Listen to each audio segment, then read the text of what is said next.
Так теперь выглядит урожай сада гиганта Ингушетии, вернее то, что от него осталось. Третий удар стихии, как отмечают агрономы, оказался почти роковым. Сначала это были весенние заморозки, град в начале мая, ну а сильные осадки, которые прошлись в регионе в этом месяце, нанесли невосполнимый ущерб урожаю.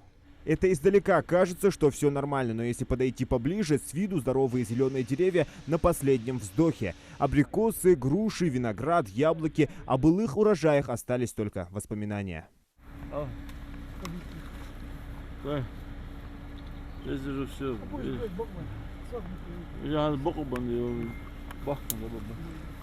Сотрудники Минсельхоза приехали, чтобы оценить масштабы урона. В этом году ожидалось 38 тысяч тонн урожая. Однако сейчас, по примерным подсчетам, удастся собрать около 2000 тонн. И речь идет про второй и третий сорт яблок. Более того, урожая может и не быть в ближайшие несколько лет, поскольку деревья серьезно пострадали. И если не удастся их вылечить, саженцы придется заменить на новые.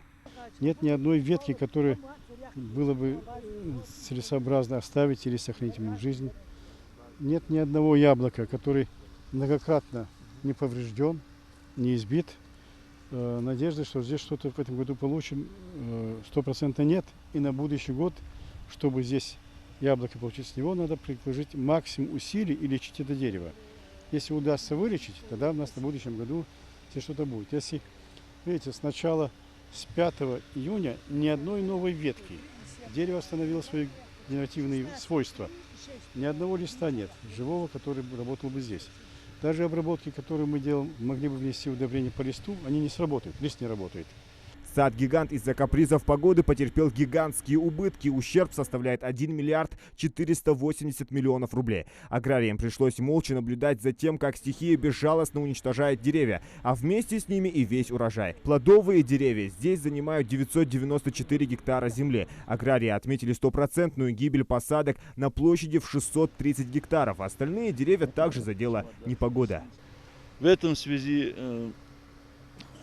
как бы вам сказать, Минсельхозом Ингушетии проведены фото, видеоматериалы. Необходимо сейчас создать межведомственную комиссию на муниципальном образовании Сунжурского района и ввести режим чрезвычайной ситуации. Дальше действия Минсельхоза, выход на главу республики о введении режима чрезвычайной ситуации на территории Республики Ингушетия. В этом случае мы подготавливаем пакет документов для отправки и дачи экспортного заключения в Министерство сельского хозяйства России.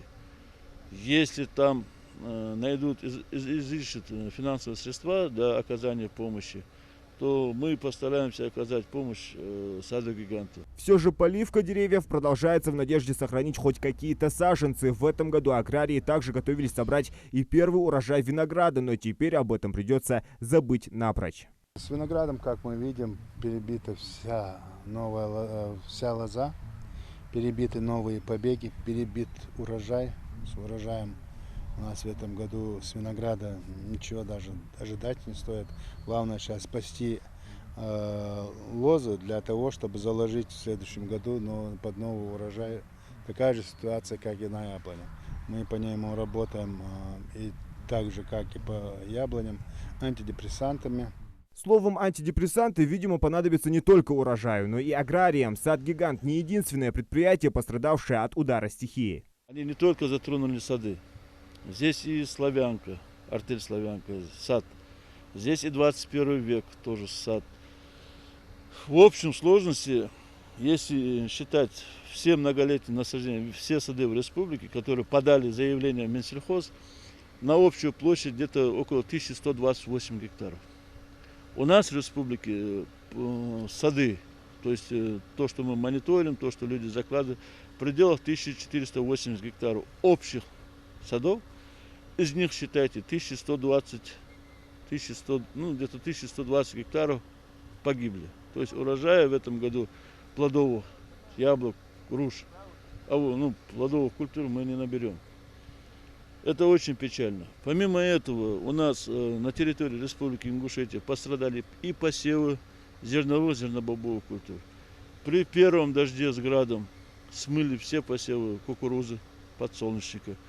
В прошлом году Ингушетию настигла засуха почвы, а в этом сразу несколько природных катаклизмов. 2020 выдался печальным для всех аграриев не только Ингушетии, но и всего Северного Кавказа. А судьба самого крупного сада Ингушетии будет известна скоро, но прогнозы пока неутешительные. Зелимхан Калоев, Адам Далаков, Новости 24.